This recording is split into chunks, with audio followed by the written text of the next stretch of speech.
Jauh sebelum keterlibatan totalnya di dunia perfilman, Usmar Ismail telah memiliki naluri kecintaan yang kental akan film. Ketika ia duduk di sekolah rendah di Sumatera Barat, tak ada yang dapat menahannya tinggal diam di rumah bila ada film bagus diputar di skala bio. Di sekolah menengah, kecanduan bioskopnya malah semakin menjadi.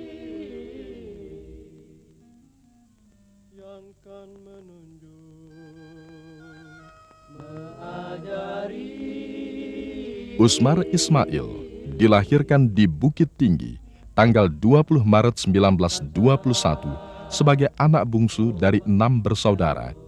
Kakaknya, Abu Hanifah, seorang dokter yang dikenal pula sebagai penulis dan tokoh sandiwara dengan nama El Hakim. Setelah tamat HIS dan Mulo B di Sumatera Barat, Usmar melanjutkan sekolah ke Yogyakarta di AMSA 2 jurusan Barat Klasik. Ia sempat merambah kota Hollywood, belajar pada jurusan film di Universitas California, dan mendapat gelar BA tahun 1953. Perjalanan hidupnya singkat, syarat, dan lengkap dengan berbagai peran duniawi. Ia pernah menjadi Mayor TNI di Yogyakarta, Direktur Bank Kemakmuran Jakarta, Presiden Direktur Travel Bureau Triple T, bahkan Direktur Mirasa Sky Club. Di dunia film, ia mendirikan Perfini dan Ketua PBFI. Ia bergabung dalam PB Nahdlatul Ulama, Ketua Lembaga Seniman Budayawan Muslimin Indonesia atau LESBUMI, dan menjadi anggota DPR GR tahun 1966-1969. Sempat memimpin Harian Patriot dan bulanan Arena. Bahkan sebagai wartawan kantor berita Antara, dia pernah ditangkap Belanda. Tahun 1948 hingga 1949, Usmar menjabat Ketua Persatuan Wartawan Indonesia. Tahun 1947, di bidang seni peran, Ketua Sandiwara Penggemar Maya, pendiri dan Ketua ATNI Jakarta. Alur hidupnya yang beragam menakdirkan Usmar menjadi pemimpin di berbagai bidang, dan keragaman itulah yang agaknya memperkaya aneka perwatakan yang muncul dalam film-filmnya yang meskipun kini terasa sederhana dan tua, namun abadi.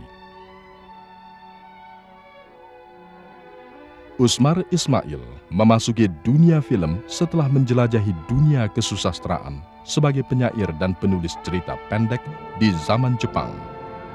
Sajak-sajaknya diterbitkan dengan judul Puntung Berasap tahun 1949. Lakon dramanya dikumpulkan dalam Sedih dan Gembira tahun 1950. Ia merupakan salah seorang dari generasi penutup yang menulis dalam gaya pujangga baru. Usmar Ismail kemudian membuka jalan bagi pertumbuhan teater modern. Bersama El Hakim atau Dr. Abu Hanifah, abang kandungnya, Rosihan Anwar, sahabat sejak masa kecilnya, Kornel Simanjuntak yang sering melakukan syair-syair Usmar, antara lain Citra, H.B. Yasin, dan Sujoyono, mereka mendirikan perkumpulan sandiwara amatir, Maya. Gedung Kesenian Pasar Baru menjadi saksi kegiatan mereka dan para seniman yang mencari jati diri di tengah perjuangan bangsa semasa penjajahan Jepang. Seniman pun tak kurang andil dalam meraih kemerdekaan Indonesia. Bersama Asrul Sani dan lain-lain, tahun 1955 mendirikan Akademi Teater Nasional Indonesia, di mana antara lain sutradara-sutradara seperti Teguh Karya, Wahyu Sihombing, dan sebagainya mendapat pendidikan pertama. Ia merupakan tokoh pembuka dari suatu generasi baru pembuat film Indonesia yang memiliki kesadaran artistik lebih baik. Beliau begitu konsisten dengan profesinya, dengan kegiatan-kegiatannya, dengan cita-citanya. Sepertinya dia nggak pernah mau berhenti dan masih banyak yang ingin dia kerjakan dan dia rencanakan. dedikasi, idealisme dan keberanian. Ya, ini barangkali modal yang paling utama ya. Dan dia buktikan bahwa ini yang penting, bahwa idealisme dan keberanian tidak usah harus hancur, bisa berkembang ya. Tapi memang tidak berpikir komersil semata-mata. Bersama Perfini yang didirikan dengan teman-teman seidealis tahun 1950, Usmar telah menghasilkan puluhan film. Seiring berputarnya zaman, tema filmnya pun beraneka jenis. Tema perjuangan tercermin lewat Darah dan Doa tahun 1950, berlatar belakang Long March Siliwangi dari Yogyakarta ke Jawa Barat tahun 1948. Berkali-kali kemudian Usmar kembali kepada tema film perjuangan, yaitu 6 Jam di Yogyakarta, dengan latar belakang peristiwa serangan umum yang dilancarkan TNI tanggal 1 Maret 1949 terhadap kota Yogyakarta yang telah diduduki Belanda. Lewat Jam Malam tahun 1954, produksinya bersama Jamaluddin Malik. Film ini dapat dianggap salah satu karya terbaik Usmar, sebuah kritik sosial yang cukup tajam mengenai para bekas pejuang kemerdekaan pasca perang. Tahun 1960, ia mengisahkan Sersan Imron dalam film Pejuang. Film ini meraih hadiah aktor terbaik untuk Bambang Hermanto di Festival Film Moskow tahun 1961. Dan sebuah film lain, Toha, Pahlawan Bandung Selatan. Usmar tak jarang membuat film berdasarkan novel ataupun suatu karya sastra. Di zaman Jepang, ketika bekerja di bagian kesusastraan Pusat Kebudayaan Jepang, ia menulis lakon sandiwara yang disadurnya dari pengarang Jepang, Kikuchi Kwan, berjudul Ayahku Pulang. Kemudian diangkatnya ke layar putih sebagai film Dosa Tak Berampun tahun 1951. Cerita pendeknya sendiri berjudul Citra yang disusunnya di zaman Jepang dan difilmkan dengan judul Bayangan di Waktu Fajar tahun 1962. Pada tahun yang sama, Usmar membuat Anak Perawan di Sarang Penyamun berdasarkan novel Sultan Takdir Ali Shahbana. Film berdasarkan masyarakat pedesaan atau adat istiadat suatu daerah diproduksi Perfini seperti Embun tahun 1951, Cambuk Api tahun 1958, serta Harimau Campa yang lokasinya di Tanah Minang. Jenis komedi dan satire pun tampil, misalnya Tamu Agung tahun 1955 yang dibintangi Panji Anom. Lagi-lagi Krisis tahun 1955 secara halus menyindir orang-orang yang suka berdukun. Dan film Krisis tahun 1953 yang meledak di pasaran. Untuk pertama kalinya, film Indonesia diputar berminggu-minggu di bioskop kelas 1. Krisis adalah film terlaris Indonesia sesudah sukses besar Terang Bulan tahun 1938. Film anak-anak berjudul Jenderal Kancil tahun 1958 dibintangi Ahmad Albar, Steve Lim, dan lain-lain, agaknya hingga kini sulit dicari tandingannya. Film yang sangat wajar, lucu, menyegarkan, tetap menyenangkan ditonton sepanjang masa. Film Tiga Darah diproduksi tahun 1956 bagi Perfini merupakan titik nasib berbalik. Sebelumnya, Usmar membuat film dengan keteguhan idealisme penuh semangat juang dan nasionalisme. Tiga Darah dibuat dengan pemikiran segi komersial dan ternyata sangat digemari. Sejak saat itu, tidak ada film Perfini yang jatuh di pasaran. Tadinya Perfini mencari bioskop, kemudian keadaan berbalik. Malahan bioskop mencari Perfini, berlomba mencumbu seakan perawan cantik dikelilingi para jejaka. Dengan hasil pendapatan kotor hampir 10 juta rupiah pada tahun itu, Tiga Darah merupakan sukses box office terbesar juga di Singapura dan Malaysia. Perfini dan orang-orangnya terutama terkenal karena Tiga Darah. Acap kali, Usmar diperkenalkan bukan dengan namanya, tetapi si pembuat tiga darah. Nama itu sudah menjadi kata bersayap. Sejak saat itu, becak, oplet, kain batik, minuman, dan segala pernik dinamakan tiga darah. Film ini berkesempatan mengikuti Festival Film Venesia dari seksi informasi. Meskipun tanpa teks berbahasa Italia, tetapi sambutan halayak cukup baik. Pada tahun 1960, Tiga Darah memperoleh penghargaan untuk musik. Usmar Ismail sempat memasuki era film berwarna, yaitu melalui Big Village tahun 1969, Bali tahun 1970 yang merupakan kerjasama dengan Italia, dan Ananda tahun 1970 yang menampilkan Leni Marlina, merupakan film terakhir Usmar Ismail yang belum rampung ketika ia pergi. Meskipun tidak seperti Alfred Hitchcock yang selalu muncul sekilas dalam film-film garapannya, sekali-sekali Usmar tampil unjuk diri di muka kamera.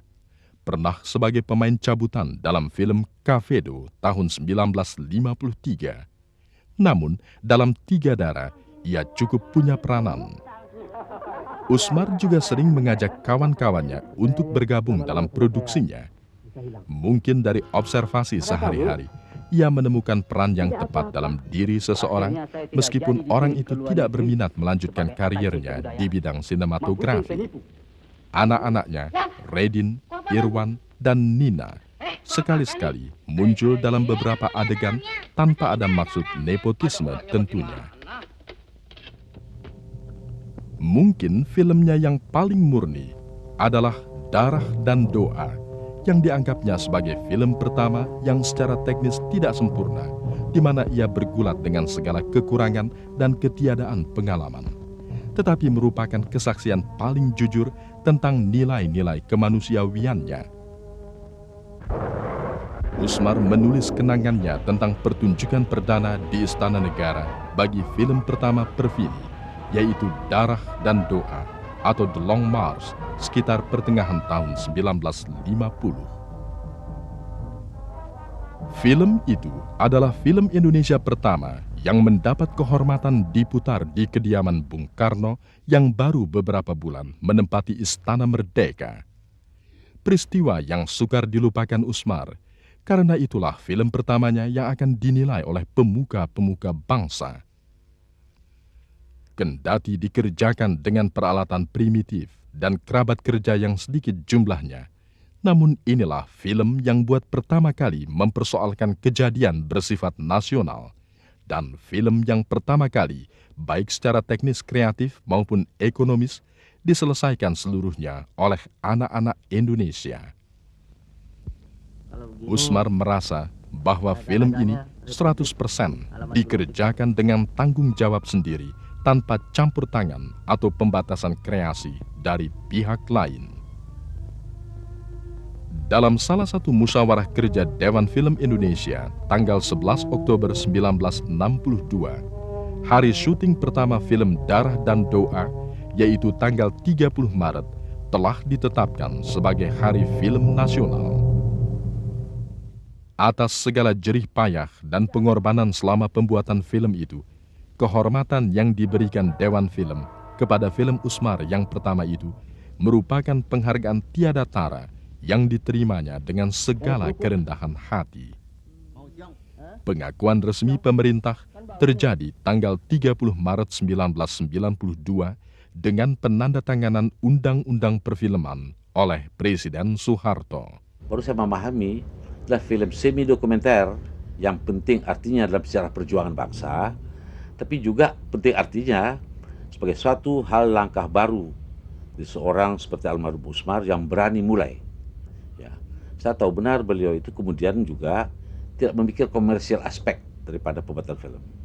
Jadi idealisme yang tinggi. Jadi saya itu menyarankan ya kalau ini jadi hari film nasional adalah tepat sekali. Di antara kesibukan dan prestasinya, sehari-hari orang mengenang Usmar Ismail sebagai bapak berkacamata minus yang idealis, religius, dan nasionalis. Terkadang dia tampak tegas, padahal sebetulnya lembut, humoris, dan merupakan teman ngobrol yang menyenangkan bagi segala umur. Beliau lebih bersikap kebapaan ya. Jadi dia bapak kita, dia sahabat kita, dan dia selalu tersenyum. Saya gak pernah lihat Bung Usmar marah. Usmar Ismail, gelar Sultan Mangkuto Ameh, secara mengejutkan meninggal dunia tanggal 2 Januari 1971, tepat 25 tahun yang silam. Ia tinggalkan istrinya terkasih, Sonia Hermin, yang mendampingi sejak pernikahan mereka tahun 1944. Ia tinggalkan 5 orang anaknya. Ia tinggalkan film terakhirnya yang belum rampung. Ia tinggalkan dunia film yang dicintainya. Banyak jejak dan kenangan ditinggalkan Usmar. Judul cerita pendeknya, Citra, kini diabadikan sebagai nama piala yang diperebutkan dalam Festival Film Indonesia.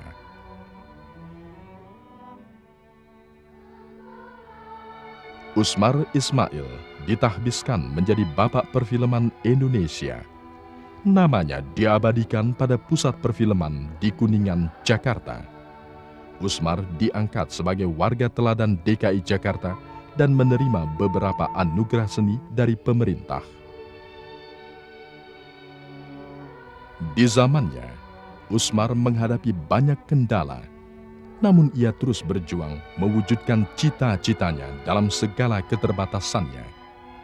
Ia berhadapan dengan sensor, masalah peredaran film, minimnya peralatan dan tenaga terampil, serbuan film asing. Ya, segala masalah yang ternyata setelah 25 tahun ia pergi masih saja menghadang dunia perfilman kita. Tetapi, bukankah Usmar tidak menyerah? Ia terus berjuang dan berkarya. Dengan segala kekurangan dan rintangan yang harus diatasinya, Usmar Ismail adalah tokoh besar dunia perfilman nasional. Sejarah film Indonesia tidak dapat ditulis tanpa menulis sejarah hidupnya, dan perkembangan film nasional tidak akan dapat dimengerti tanpa memahami pikiran-pikiran yang terhimpun dalam hasil-hasil karyanya.